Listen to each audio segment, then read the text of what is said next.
বন্ধুরা, আশা করি সবাই ভালো আছো। তোমাদের কাছে অনুরোধ, তোমরা ভিডিওটা শেষ পর্যন্ত দেখবে, না হলে ভিডিওটার মজাই পাবে না। তাইলে চলো আজকের জোকস বলা শুরু করি।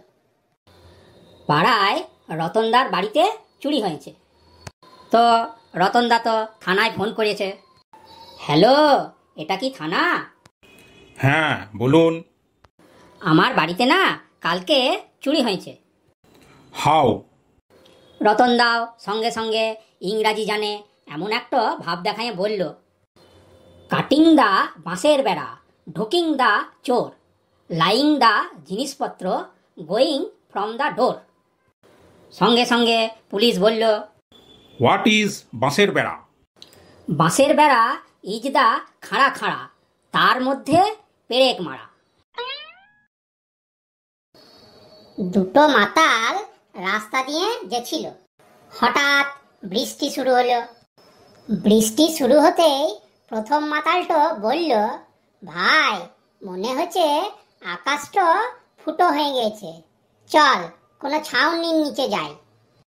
তখনই হঠাৎ একবার বিদ্যুৎ চমকালো। সঙ্গে সঙ্গে দ্বিতীয় মাতালটো বলল, ওই দেখ, ঝালাই করার লোক এসে গেছে, আর আমাদের ছাউনির নিচে যেতে হবে না, বুঝলি?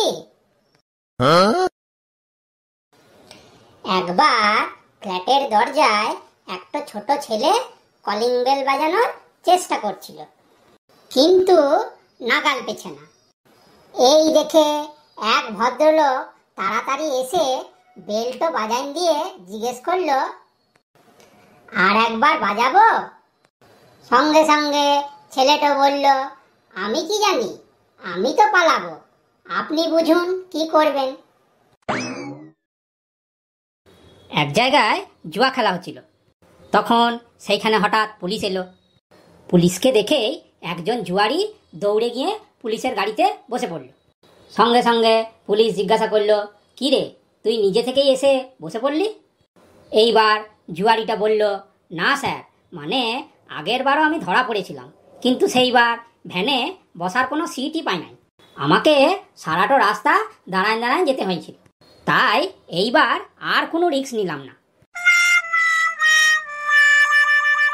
বন্ধুরা, আজ এই পর্যন্ত। ভিডিওটা কেমন লাগলো কমেন্টস করে জানাও। আজ তাহলে চললাম, আবার দেখা হবে পরের ভিডিওতে।